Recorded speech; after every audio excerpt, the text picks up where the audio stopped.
Good day to you, my fellow Endo skeletons. I'm Kenetor and welcome back for another Starbase progress report. We're on week 38 of 2021, and if you're new here, I bring you the latest news and updates of everything Starbase every Monday. So make sure you subscribe and hit the bell so you never miss out. Well, let's get to it.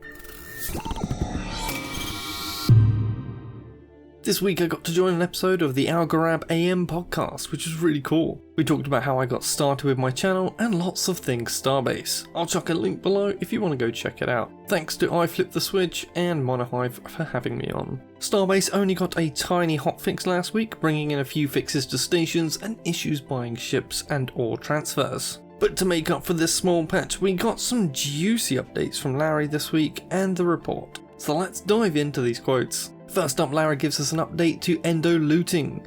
He said before it will come at the same time as a navigational chip saver, and this is necessary to stop people cheesing the data. But he now says this is coming just before or at the same time as capital ships. So it looks like we won't be getting any pre-scouting for any points, but since it's not needed till we actually have the capital ships, this really makes total sense. Also, I'll warn people again, once this is in, you will be dropping everything you are carrying when you use the insurance transfer. That is, unless the devs put in something to let you keep your stuff if transferring within the safe zone. But I'd rather keep it just the same rule for everywhere. Let me know your opinions in the comments. Our second quote touches on the furnace tech that we'll be getting soon, and someone asked if this furnace to make alloys will be able to smelt down parts. Larry responds saying this will be a different one.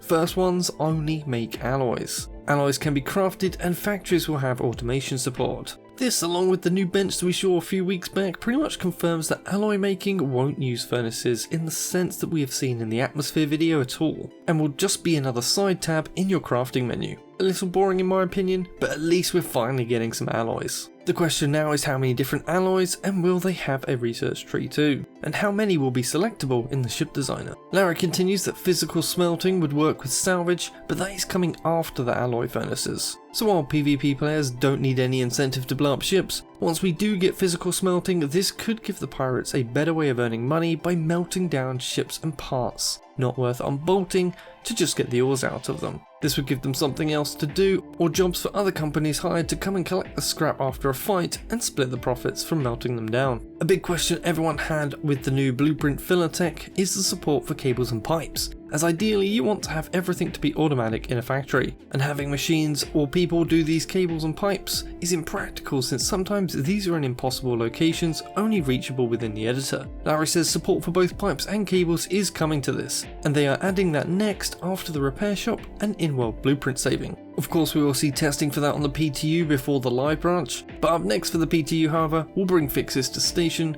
factory and build mode. And here's the big one. Also introduces station expansion. So hyped for this and I can't wait to build bigger stations. Larry continues that we will get 20 times more chances to get stations to bug out, and this is a bit of a cryptic one.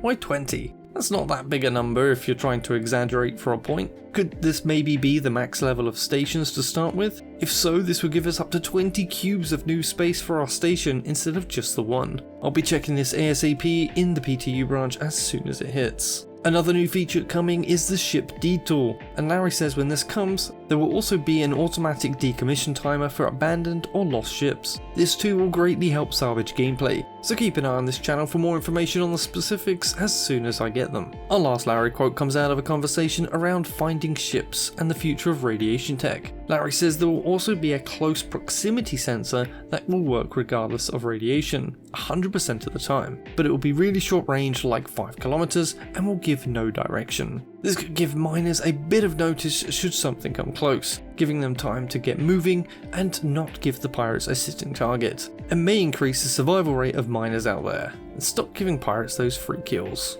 Sadly, Frozen Byte did the unthinkable and basically copy-pasted 90% of this week's progress report to this week, and not wanting to waste your time or mine, I'll be covering just 2 things from the report this week. Firstly, I normally skip the completed section as a lot of this stuff has already hit via the game patches, but this week we've got a lot of great stuff that's not even hit the PTU yet. And secondly, the new features part is always valuable information. As for the rest, you can just watch last week's lengthy video if you want a full rundown of all the game features that are currently in the works. But before we head to that, we first have the gallery section, and we have 2 images this week. First is a strange looking contraption, which is actually a tank filler. More on this with the notes in just a bit. And our second image is a brand new loot box. This will contain everything you've had on you when you have died. Now for the juicy part, this week's completed features. As mentioned in the Larry quote, Station Build Area expansion is done. It took the team 7 weeks total and will let you expand your build area as you fill up the existing one. As you hit higher and higher voxel volume for your station, you will unlock more and more areas. Technically one from last week's patch notes, painting stations is now a thing and already in game.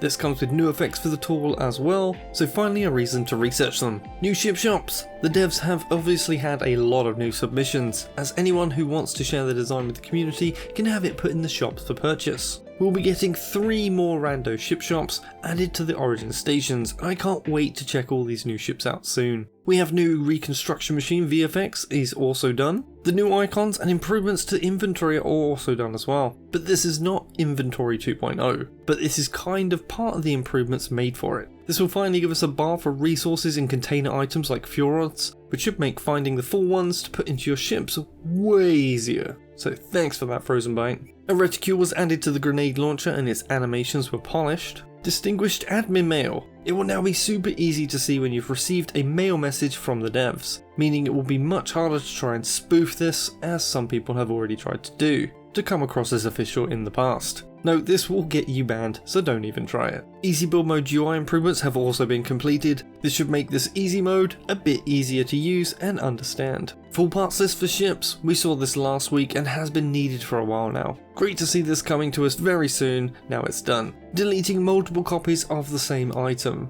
This is another huge inventory improvement and one that has been greatly asked for. If you've been crafting items out of your own personal station for instance, then you will have realised that to get rid of them requires a lot of manual labour to load up a ship or a cargo log frame with them, or painstakingly delete them one at a time. But no more, this process will be simplified immensely and clear up much needed place in your player stations. And lastly, we have new and improved mining laser sounds for firing and looping. Sounds are the backbone of interactivity, and their cues help in all manner of things that we take for granted. So great to see this getting some love too. And from completed features, we move on to some brand new ones now being worked on. First up, it's our second image from the gallery, looting destroyed endos. In the design and art phases, this little box we saw in the gallery is the first pass at what we'll be seeing when endos die. Also rewinding back to the first image, we have the Liquid Exorium refill tube. This will be a carryable tool that will let you run a refill on the Liquid Exorium tank or the Hadorite Propellant tank on a capital ship. This one is pretty cool. Not only do we get a handy new tool, but we also now know what Propellant capital ships use. Double bonus. New terminal stand. This is just a new art asset for the game, and it may be a replacement for the existing stands, or it could be in addition to, but for our use on capital ships. Rotation system overhaul. Devs are now working on a better system for rotating grabbed objects, so that it will be easier to orient items accurately, and bring it in line with how other areas of the game do it. Bigger screens. This will please many a ship designer out there, and we will get much bigger screens such as text panels. How effective this will be with the limited space in YOLO ships though will be interesting to see. And lastly, capital ships will get their own access page, and this will work similar to how our ship and station access control pages work. And that's all the key info for this week. Don't forget to come drop by my Discord, or maybe chip in to support the channel via Donabucks or YouTube memberships. All my monthly supporters are listed at the end of all my videos. As always, please do smash that like button, share this video with your friends and faction, leave a comment with any questions you want answers to, and I'll see you in the next one. Kenetor, out.